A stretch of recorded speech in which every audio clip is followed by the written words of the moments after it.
kita semua dapat ziarah ke Mekah Madinah. Allahumma. Yang kebetulan tadi tidak menjawab salam dari saya karena tidak dengar, mudah-mudahan diberikan uang untuk membeli obat kulit. Dan semoga patahnya bisulan. Allahumma.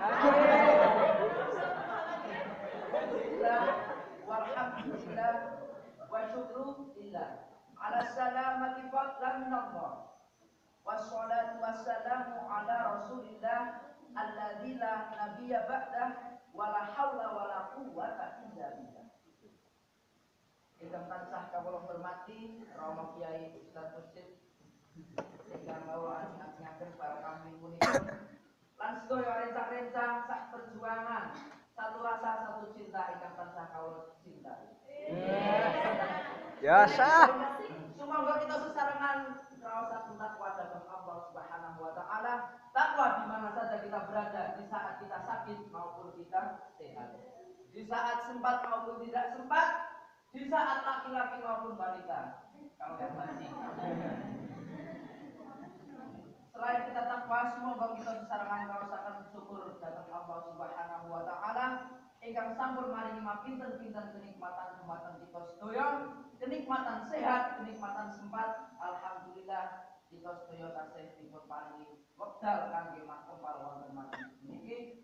Mugi-mugi boten wonten halangan satunggal punapa. Allahumma amin. Selawat salamipun Allah mugi tetep konjuk atur dumateng junjungan kita Nabi Agung Muhammad sallallahu alaihi wasallam. Yang sampun bektok kita saking zaman jahiliyah dumugi zaman Islamiyah. Saking zaman kegelapan dumugi zaman PLN ingkang terang benderang. Mugi-mugi kita sedaya pikantuk syafaatipun wonten yaumil qiyamah bidzat Allahumma amin. Saya berdiri di sini tidak lain tidak bukan untuk menyampaikan sebuah materi, yaitu untuk mau itu ngomong tentang dulu. Seperti kita tahu bahwasanya kalau kita ingat nuzul Quran berarti kita ingat bulan Ramadan, di mana paha istri yang cantik itu lebih segar daripada es buah. Oh, kualitas seperti itu. Jadi seperti kita tahu apa namanya di dunia ini khususnya Indonesia ini terdapat beberapa macam agama dan mempunyai kitab suci yang bermacam-macam. Yahudi mempunyai kitab apa coba? Taurat. Nasrani mempunyai kitab Injil. Buddha mempunyai kitab Weda. Dan yang terakhir masih banyak. Dan Hindu mempunyai kitab Tripitaka.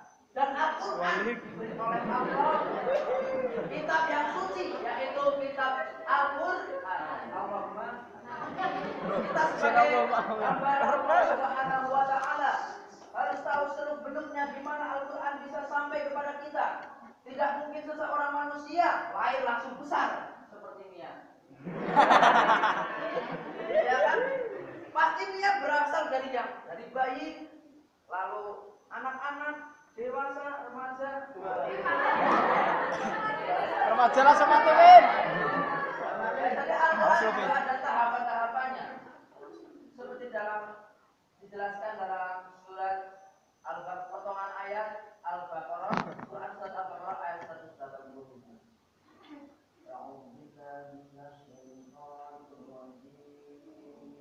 Allah. Bismillahirrahmanirrahim. Allah. Syahrul Ramadan alladzi unzila fihi al-Qur'anu hudan linnas wa bayyinatin minal huda wal furqan. Jadi sudah jelas dalam ayat tersebut dijelaskan pada bulan Ramadan diturunkan permulaan awal Al-Quran yang menjadi petunjuk dan menjelas dari petunjuk-petunjuk tersebut dan menjadi pembeda antara yang hak dan yang batil. Amin. Kita di sini harus tahu bagaimana tahapan-tahapan Al-Quran. Di sini saya akan menyebutkan ada 3 tahapan Al-Quran turun. Yang pertama seperti sudah dijelaskan oleh Ibu Mia yang cantik. Yang pertama Al-Quran turun dari Lauh Mahfuz. Apa itu Lauh Mahfuz? Lauh Mahfuz adalah tempat di mana semua hukum dan ketetapan tentang alam semesta ini berada. Jadi gambaran dari Lauh Mahfuz itu gambaran tempat dari Lauh Mahfuz itu tidak seperti tempat yang bisa kita nalar. Hanya saja manusia itu diberikan gambaran bahwa Lauh Mahfuz itu adalah induk dari Al-Quran yang digunakan untuk mengatur seluruh alam ini. Lalu yang kedua, dari Lauh Mahfuz turun ke Baitul Izzah, yaitu artinya langitnya dunia. Yang sudah dijelaskan tadi singkat saja di bulan Ramadan, khususnya di malam 1000 bulan, yaitu malam apa? Lailatul Qadar. Lalu singkat cerita, dari Baitul Izzah diturunkan kepada Nabi, kepada malaikat Jibril untuk kemudian diwahyukan kepada Rasulullah Sallallahu Alaihi Wasallam. Nazala bihil Quran, nazala bihil Ruhul Amin. Itu apa ya? Dari turun, diberikan turun oleh Ar-Ruh Al-Amin, yaitu malaikat Jibril, ala qalbika litakuna minal munzirin, kepadamu Muhammad, agar kamu salah seorang dari orang-orang yang memberi petunjuk, ala irisanin Arabi mubin, dengan bahasa Arab yang jelas. Hadirin yang menghormati saya. Jadi kalau kita bicara Nuzulul Quran itu adalah apa ya? Peristiwa yang sangat istimewa. Lebih istimewa dari pernikahan Nagita Slavina dan Raffi Ahmad. Lebih indah dari malam pertama. Bagaimana tidak? Kita bicara soal Nuzulul Quran, tentu saja sudah ingat di bulan Ramadan. Bulan Ramadan itu adalah bulan yang suci. Tahu sendiri kan, ibaratkan kita kembali ke fitrah seperti bayi yang lebih yang baru lahir, manis terus. Lagi imut-imutnya. Selain mengingatkan kita pada bulan Ramadan, di situ juga terdapat keistimewaan. Kenapa? Karena Al-Quran turun tepatnya di malam 1000 bulan, malam Lailatul Qadar. Seperti di dalam ayat Al-Qadar. A'udzu billahi minasy syaithanir rajim. Bismillahirrahmanirrahim. Inna anzalnahu fi lailatul qadr. Wa ma adraka ma lailatul qadr. Lailatul qadri khairun min alfi syahr. Tanazzalul malaikatu wal ruhu fiha bi'izni rabbihim min kulli amrin salam. Salamun hiya hatta matla'il fajr. Inna satamna ingsun angsalna musdurna sapa ingsun hum ing sira fi lailatul qadr, ing dalam mengikan mulya. Jadi sudah jelas Al-Qur'an diturunkan di malam yang mulya. Mulya itu artinya apa? Mulia. Ya, itu sudah jelas mulia di bulan Ramadan. Hadirin yang berbahagia, kita tahu Al-Quran itu suci. Setidaknya karena 3 hal.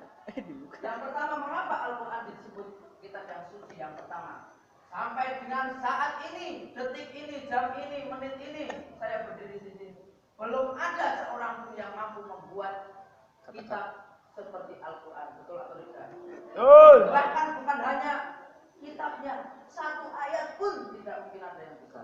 Betul apa betul? Betul. Lalu yang kedua, penciptaan Al-Quran itu sesuai dengan fitrah manusia.